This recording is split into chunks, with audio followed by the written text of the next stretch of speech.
Shikues të nderuar, Dal Po Televizioni ju përshëndes, ju ftoj të ndiqni edicionin informativ të lajmeve.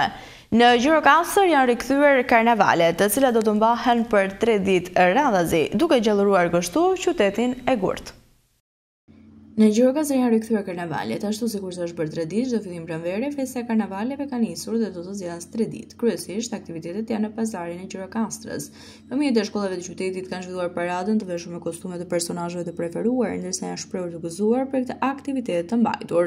Për kryebashkiakun Klamur Golemi, këto aktivitete nisin agjendën e njësër veprimtarisë të tjera që do të mbahen përgjatë gjithë sezonit turistik. Festa e karnavaleve pritet të sjellë dhe më shumë turistë përgjatë kësaj fundjave për shkak të aktiviteteve kulturore të parashikuara si dhe gjallërimin e qytetit të Gurt. Unë jam bërë si Gjinua sot. Po, pse kjo sjellje? Po, ky aktor më pëlqeu. Nga cila shkollë? Urani Rumbo. Po ti?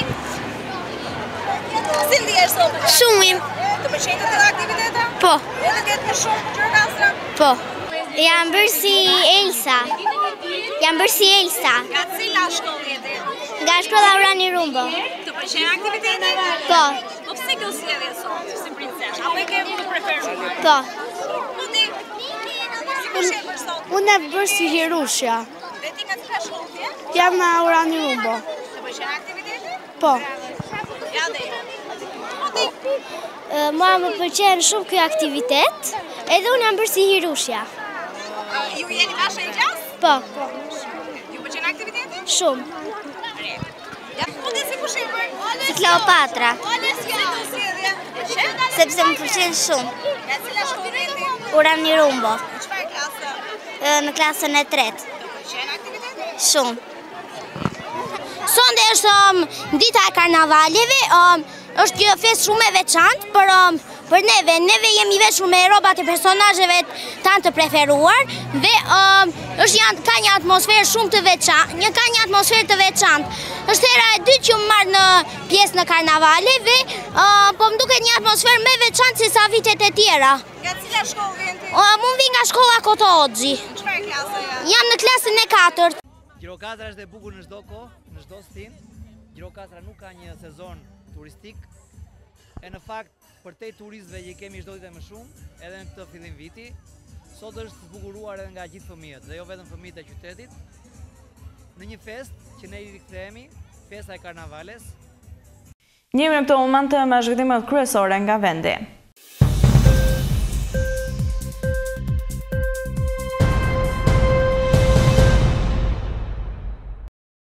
Oferta ekonomike e socialistëve bazohet në një rritje të konsiderueshme të pagave dhe pensioneve në platformën e tyre programore Shqipëria 2030. Socialistët premtojnë se fundi i mandatit të tyre të 4 do ta gjejë Shqipërinë me pension minimal 200 euro dhe dyfishi i atij që është sot.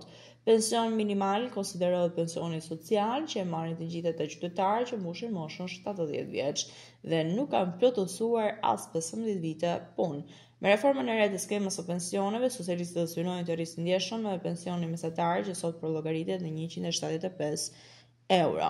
Me ambicien për rritje të qëndrueshme ekonomike në afro 4% gjatë këtij 5 vjeçari, me pritshmëritë për fluks turistësh dhe investimesh, Partia Socialiste në programin e saj premton pagë mesatare 1000 euro në vitin 2030 nga 850 euro që është aktualisht. Kurse paga mesatare në sektorin publik nga 1000 euro sot do të rritet 1300 euro në vitin 2030. Paralelisht me rritjen e pagës mesatare, synohet kurrja me 2.8% të papunësisë në vend, nga 8.8% që u mbyll viti 2024. Socialistët në programin e tyre presin ulje të papunësisë në 6%.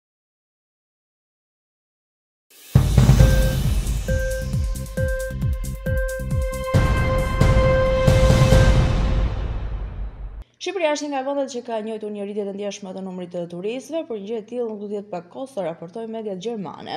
Ekspertë të Ballkanit dhe operatorët e agjencive turistike zviceriane e shohin të ardhmen e Shqipërisë të erët për sa i përket turizmit. Kjo sepse sipas tyre çmimet do të rriten masivisht. Kështu, ekspertët besojnë se arsyeja e rritjes së madhe të turizmit janë kryesisht çmimet e ulta, por duke parë gjithë tregun, qoftë atë europian, botror, por edhe atë të Shqipërisë, çmimet pritet të rriten masivisht në disa vite të ardhshme. Sipas medias gjermane, apartamentet më të lira në jug të vendit, të cilat ishin 25 deri në 30 euro për natë në vitin 2023, kushtonin nga 100 deri në 120 euro në muajt e verës të vitit 2024. Bumi turistik jo vetëm që mund të rrisë çmimet, por edhe se më vetë sfida për infrastrukturën dhe mbrojtjen e mjedisit. Ndërtimi i një aeroporti të ri pranë lumit Vjollës, një nga lumet e fundit të egër në Europë, po shkakton gjithashtu polemika. Ambientalistët po kritikojnë ashtë për projektin, në të cilin është përfshirë kompania gjermane Munich Airport International, shkruan Gazeta.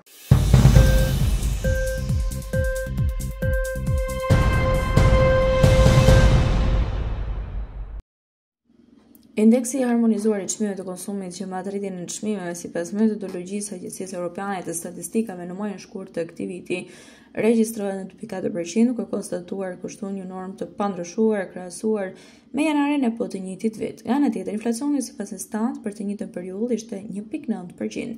Theksojmë se metodologjia e matjes është e njëjtë me të dy metodat, por diferencat mes këtyre dy matjeve vijnë si rezultati peshës që jepet secili grup të produkteve në llogaritjen e inflacionit. Të dhënat zyrtare tregojnë se inflacioni mesatar në Europë për llogaritjen në 2.7% dhe Shqipëria shihet e pozicionuar larg këtij kufiri. Nëse analizojmë rritjen e çmimeve sipas vendeve të rajonit, shifrat tregojnë se Shqipëria pozicionohet relativisht mirë krahasuar me disa nga fqinjet në rajon, përveç Kosovës, ku për muajin shkurt regjistroi një normë të rritjes së çmimeve prej 1.7%.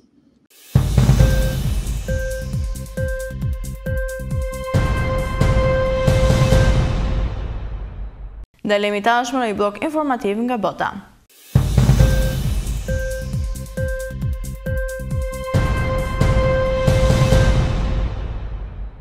Liderët e Bashkimit Evropian janë zotuar se do të vazhdojnë të mbështesin Ukrainën me armë pavarësisht përpjekjes së Rusisë si të përndalojë dërgimin e armëve të perëndimit në Kiev përmes bisedimeve të vazhdueshme për armë pushim.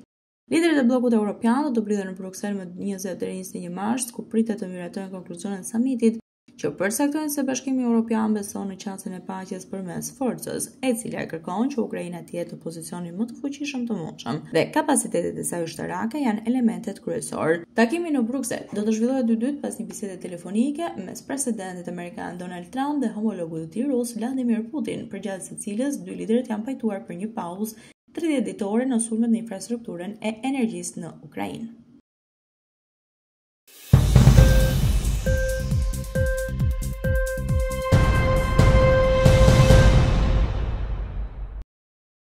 SBA po planifikon që mungesën e vezëve në treg për shkak të gripit të shpendëve ta mbulojë me importe nga Turqia dhe Korea e Jugut. Sekretari amerikan i bujqësisë Brooke Rollins tha se po diskuton me këto dy vende për sasi të mëdha vezësh për një periudhë të shkurtër kohore. Ai shtoi se prodhimi vendas do të plotësojë kërkesën brenda disa muajsh.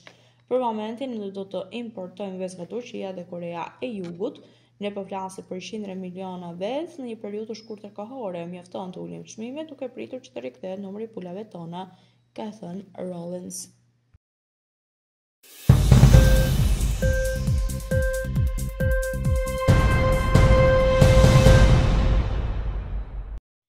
Franca dënoi të premte një sulm me personelit të OKB-s në Gaza që vrau një punonjës së zyrës së Kombeve të Bashkuara për shërbimet e projektit dhe la të plagosur rënd dy shtetas francez që punonin për OKB-n. Franca shpreh shqetësimin e saj pasi dy shtetas francez punonjës së Kombeve të Bashkuara plagosur rënd pas sulmeve që goditën dy ndërtesa që strahonin personelin e Kombeve të Bashkuara në Gaza, të cilat shkaktuan kështu edhe vdekjen e një punonjësi të UNOPS-it, ka thënë Ministria e Jashtme në një deklaratë zyrtare. Siç përsëriti Ministri për Evropën dhe Punët e Jashtme, ne dënojmë këtë sulm ndaj një ndërtese të Kombeve të Bashkuara si të papranueshëm dhe bëjmë thirrje për sqarim të plotë dhe të shpejtë të përgjegjësve.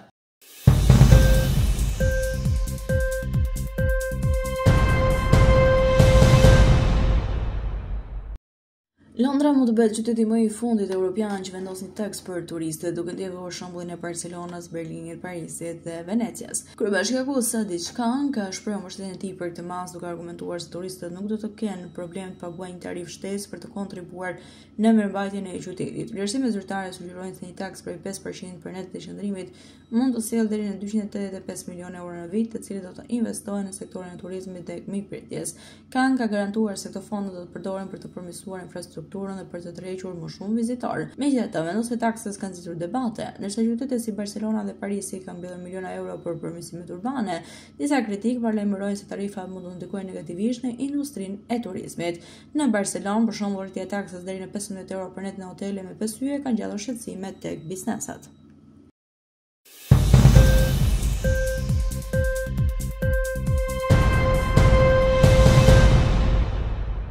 Ishte gjithçka e përgatitur për këtë edicion informativ lajmesh, unë ju falenderoj për vëmendjen tuaj, bashkë mirëpafshim.